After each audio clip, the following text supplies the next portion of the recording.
बेवा की शादी, अब तो ख़त्म हो गया मामला, लेकिन जब तक हम लोग मायो मेहंदी उपटन ज़्यादा बना रहे थे तो ये बहुत ज़्यादा था। अब हमने हिंदुओं की जो है ना पैरवी करनी छोड़ दी है।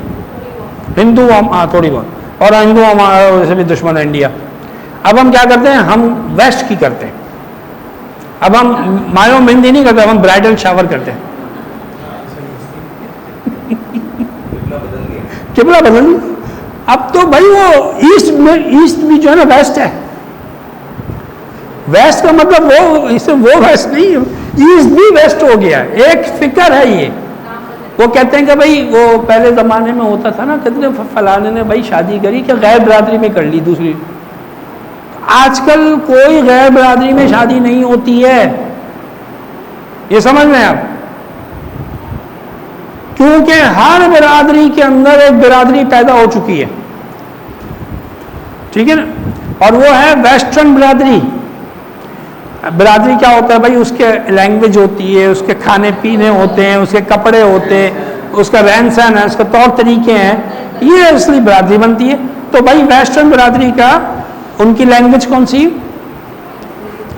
इंग्लिश, और इंग्लिश भी वो वाली नहीं जो मैट्रिक सिस्टम में पढ़े हुए लोगों ने इंग्लिश बोलते हैं। उसकी टर्मिनोलॉजी, उसके वर्ड भी मतलब है कि वो खुद पूछे होते इसका क्या मतलब है, इंग्लिश जानने वाले भी पूछे होते। तो वो उनकी लैंग्वेज, उसका बोलने का अंदाज, ठीक है।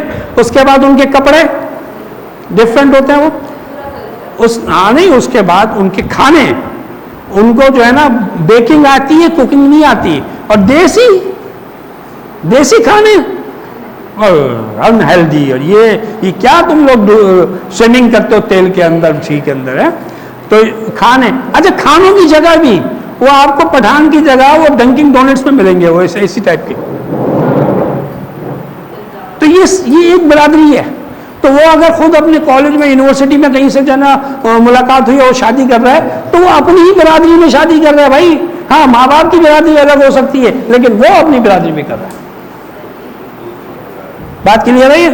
तो बेवा की शादी के मुताबिक ये एक हदीस है, रसूलुल्लाह सल्लल्लाहु अलैहि वसल्लम ने अपनी दरमियान वाली और शहादत वाली उंगली मिलाते हुए इशारा करके दिखाया कि वो मुअज़्ज़ज़ और हसीन जमील औरत जो बेवा हो गई और इज़्ज़त और खूबसूरती के बावजूद इसने निकाह ना किया, बल्कि अपने यतीम बच्चों की खातिर निकाह करने से रुकी रही, तो वो बड़े हो गए या वफ़ात पा गए, तो वो मेरे साथ जैसे ऐसे होगी।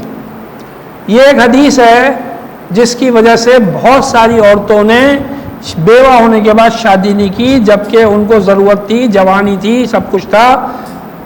बहुत सारी ज़रूरतों की वजह से इस हदीस की वजह से शादी नहीं की, जबकि हदीस ज़ईफ़ है।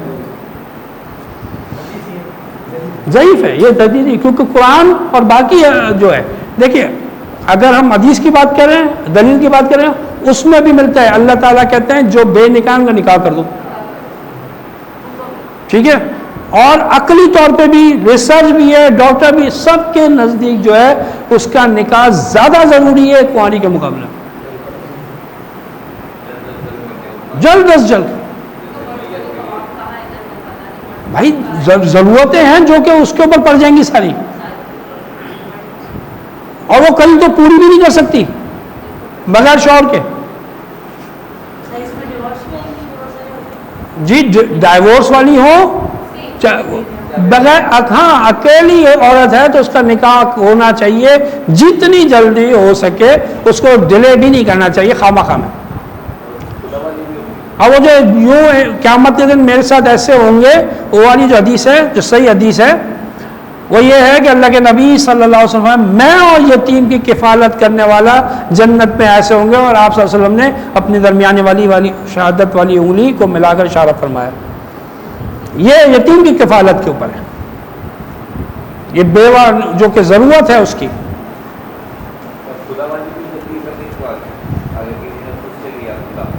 हाँ, तो नहीं, इद्दत गुजार के करें।